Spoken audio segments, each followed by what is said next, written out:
Sir నమస్తే sir.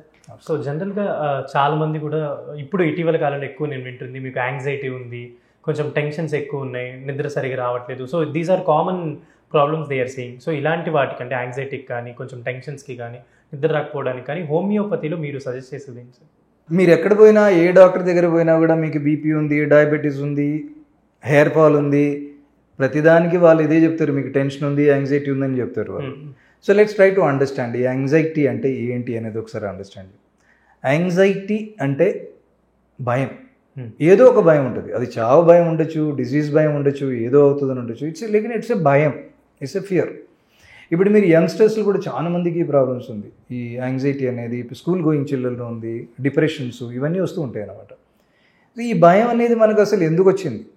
మనకు భయం రావాలంటే let's A near death experience ఏంటంటే ఎవడో మీరు చచ్చి తిరిగి వచ్చారనుకోండి, ఆల్మోస్ట్ అక్కడ దాకా పోయి వస్తే ఒక భయం అనేది ఏర్పడుతుంది. కానీ అది అనేది జరగలేదు మీ లైఫ్లో. ఆర్ మిమ్మల్ని ఎవరినో రూమ్లో తీసుకుపోయి ఏసీ టార్చర్ చేశారు 10 days, అది కూడా జరగలేదు. ఈ ఏం కాకుండా కూడా మీకు సడన్గా మీకు లోపల నుండి ఆందోళన, గాబర ఇవి అనేది మొదలవుతుంది. ఇది ఎందుకు మొదలవుతుంది అనేది ఆలోచించాలి మనం. కారణం లేదు కదా. సో ఇది ఎక్కడి నుండి వస్తుంది? చాలామంది చిన్న వయసులోనే ఇది స్టార్ట్ అవుతుంది, యంగ్ ఏజ్లోనే స్టార్ట్ అవుతుంది. నాకు భయము, ఎగ్జామ్ అంటే భయం, నాకు బయట జనాల్ని కలవాలంటే భయము, చేతిలో చెమటలు వస్తుంది, నాకు నోరు ఎండిపోతుంది.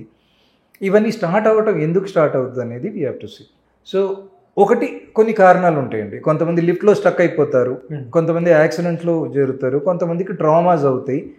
అది post traumatic, that is acceptable, but that's only about 10%. More than 90% దానికి ఒక కారణం అనేది లేదు. ఇక్కడే we look at why it is coming. So this is again genetic. Anxiety అనేది ఆల్వేస్ జెనెటిక్. మీరు ఎక్కువ మంది లేడీస్ని కానీ ఎక్కువ మంది పిల్లల్ని చూస్తే వీళ్ళకి యాంగ్జైటీ ఉందంటే చూస్తే సేమ్ ప్రాబ్లం వాళ్ళ మదర్కి కానీ, ఫాదర్కి కానీ, గ్రాండ్ మదర్కి కానీ ఎవరికో ఉంటుంది, ఖచ్చితంగా ఉంటుంది. అది వాళ్ళ నుండి వీళ్ళకి వచ్చింది. కానీ వీళ్ళకి రాగానే వీళ్ళకి యాంగ్జైటీ స్టార్ట్ కాగానే డాక్టర్ దగ్గర పోతారు. డాక్టర్ అక్కడ రాస్తారు, this fellow has got anxiety అని డయాగ్నోస్ చేసి లేబుల్ చేస్తాడు. వీడు పోయి గూగుల్లో చదువుతాడు యాంగ్జైటీ ఏంటంటే ఇవన్నీ సిమ్టమ్స్ దాకున్నది. సో నా పేరు ప్రభాస్, నాకు యాంగ్జైటీ ఉంది. అగైన్ ఐడెంటిఫై అయిపోయాడు. ఒక్కసారి ఐడెంటిఫై అయిపోతే అది మమ్మల్ని వదలదు. కానీ ఫస్ట్ ఇది రాగానే అడగవలసింది మనం. We have to ask. పిల్లలు అడగలేరు కాబట్టి పెద్దలు అడగలేరు, నీకు రావడానికి కారణం ఉందా? Are you responsible? No. Then where is it coming from? అప్పుడు వాళ్ళకి చెప్పాలి, అదే మీ మదర్కి ఇదే ప్రాబ్లం ఉంది, ఇది మదర్ దగ్గర నుండి నీకు వచ్చింది, ఇప్పుడు ఇది నీదా మీ మదర్దా అంటే వాడు అంటాడు మా మదర్ది అంకుల్. సో అట్లా అన్నగానే ఏంది వాడు మైండ్లో వాడు డిసైడెంటిఫై అయిపోతున్నాడు. That's the first step. It's very important. ఎందుకంటే అది నాది అనుకుని కూర్చుంటే అది ఎప్పుడు పోదు జీవితంలో. సో ఆ డిసైడెంటిఫికేషన్ ఈజ్ వెరీ ఇంపార్టెంట్. ఒక్కసారి డిసైడెంటిఫై అయిన తర్వాత then what we do in homeopathy is we try to figure out what is the fear. కొంతమందికి ఫియర్ ఆఫ్ డెత్ ఉంటుంది, ఫియర్ ఆఫ్ డిజీజ్ ఉంటుంది, ఫియర్ ఆఫ్ ఫెయిలియర్ ఉంటుంది, అట్లాంటి చాలా ఫియర్స్ ఉంటాయి. వాటిని అన్నిటికీ స్పెసిఫిక్ మెడిసిన్స్ ఉన్నాయి హోమియోపతిలో. That's the beauty of homeopathy. So అలా మనం అనలైజ్ చేసి మనం మంది ఫస్ట్ డిసైడెంటిఫికేషన్, దాని తర్వాత మెడిసిన్స్ ఇవ్వటం. దెన్ వీ ఆల్సో దీంతో పాటు నేను ఇంతకుముందు చెప్పినట్లు గ్రౌండింగ్, ప్రాణాయామం అగైన్ ఈజ్ ఇంపార్టెంట్. బికాస్ వీడికి వచ్చేది వీళ్ళ మదర్ నుండి కానీ ఫాదర్ నుండి వస్తుంది. ప్రాణాయామం చేస్తే అదొక కవచంలాగా ఏర్పడి ఆ ప్రభావం ఇది అనేది తగ్గించవచ్చు మనం.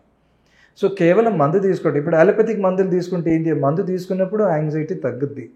So you're treating the effect, కానీ the cause is not being treated. అందుకని అది ఆపంగానే మళ్ళీ వస్తుంది. అది కంటిన్యూ చేయండి అలోపతిక్ మందులు, కానీ దాంతోపాటు ఇది కూడా ఎక్స్ప్లోర్ చేయాలి. మీకు ఎందుకు వస్తుంది ఇది, what is the problem, is it genetic, అది రెండు కలిసి ట్రీట్ చేస్తే చాలా వరకు we're able to manage. So ఇలా వచ్చే వాళ్ళు ఏం చేస్తామంటే మేము అలోపతితో పాటు హోమియోపతి ఇస్తే వాళ్ళ మెల్లగా మేల్ అవుతూ కొద్దీ అలోపతిక్ మందులు తగ్గించేసి we put them on homeopathic medications plus a lot of holistic treatment. ఇప్పుడు ఈ హోలిస్టిక్ ట్రీట్మెంట్లో there are many things that are involved అండి. ఒకటి వచ్చేసి we find out masculine and feminine. అంటే these are 2 ways your brain functions అన్నమాట. అది balance చేయాలి ఒకటి, అది నేను మీకు ఎక్స్ప్లెయిన్ చేస్తాను. రెండవది then we look at all the chakras. We have different chakras, Muladhara, Swadhisthana, ఇలాంటి చక్రాస్. ఇది మన పాత యోగాలో ఉంది, మన స్క్రిప్చర్స్లో ఇవన్నీ ఉంటాయి. చక్ర బ్యాలెన్స్ని బట్టి మన స్టేట్ ఆఫ్ మైండ్ కూడా ఉంటుంది. ఇంబ్యాలెన్స్ ఉందనుకోండి చక్ర, అప్పుడు మనకి ఇవి కూడా రావడానికి. అయితే చక్ర కరెక్షన్ ఈజ్ వెరీ ఇంపార్టెంట్. అయితే చక్ర అది ఎట్లా చేస్తామంటే మన దగ్గర కర్లియన్ ఫోటోగ్రఫీ అని ఒక కెమెరా ఉంది. This has been developed by some German fellow. ఆ కెమెరాలో మనకి చూస్తే మనకి ఏ చక్ర ఇంబ్యాలెన్స్ ఉన్నదో తెలుస్తుంది, which is high over active, which is under active. So అది మనం కనుక్కొని అది కనుక్కొని దానికి ఉపాయాలు ఉన్నాయి. చాంటింగ్ ఈజ్ వన్ ఉపాయ, ఒక్కొక్క చక్రకు ఒక్కొక్క చాంట్ ఉంటుంది, లేకపోతే grounding is another chai. So we suggest to do that. So ఇలాగా దెన్ వాతాపిత వి కరెక్ట్. సో మనం ఇంబ్యాలెన్స్ బాడీలో కరెక్ట్ చేస్తూ చేస్తూ చేస్తూ ఈవెన్ మనకి వంశపారంపర్యం ఉన్నా కూడా చాలా వరకు we can help them. Only with medicines it won't help. ఇందులో the patient also has to involve. ఇది కేవలం మందు తీసుకొని పోయేది కాదు. యాక్చువల్లీ వంశపారంపర్యంగా వచ్చే ఏ జబ్బు మందు తీసుకుంటే పోయేది కాదు. దీనిలో ఇన్వాల్వ్మెంట్ అనేది ఉండాలి. సో ఆ ఇన్వాల్వ్మెంట్కి నేను we suggest a lot of things that we need to do. And ఇవి రెండు కలిసి చేస్తే చాలా వరకు we're able to help a lot of people. So anxiety వల్ల అంటే అంత భయపడాల్సిన అవసరం లేదు అని అంటే లేదండి. It is not at all a problem. And anxiety is fear is always of the unknown. కానీ నేను మీ ముందు కూర్చోబెట్టి చెప్పాను అనుకోండి, మనకి మన జీవితంలో మన మైండ్ ఎప్పుడు రెండు రకాలు తిరుగుతుందండి. ఒకటి పాస్ట్, ఒకటి future. Okay, we're always like that. మన మైండ్ ఎప్పుడు అటు ఇటు తిరుగుతూ ఉంటుంది. పాస్ట్ గురించి మనం ఎప్పుడు ఆలోచిస్తూ ఉంటాం, జరిగిన సంఘటనలు, ఇంకా జరిగిన unfortunate events, you go on recollecting అనమాట.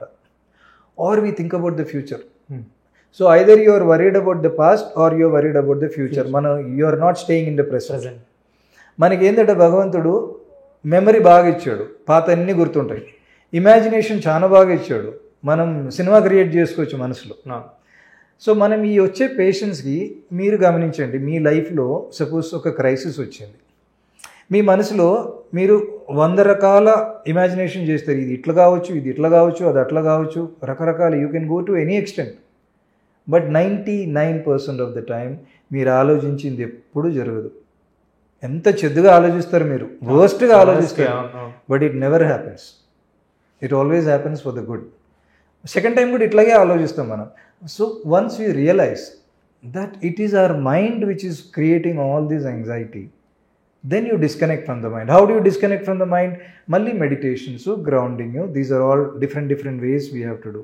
So treating a patient is not that easy. It is not just about ఆ ఎఫెక్ట్ ఒక్కటే ట్రీట్ చేయటం కాదు, మనం ఆ కారణం ఎఫెక్ట్ రెండు ట్రీట్ చేస్తూ చాలా many things in the body has to be balanced. ఇవన్నీ కలిసి వస్తేనే దెన్ ఓన్లీ పర్ఫెక్ట్ హెల్త్ అనేది వస్తుంది. దీన్ని హోలిస్టిక్ ట్రీట్మెంట్ అంటారు. That's the way to treat it. Okay, thank you so much.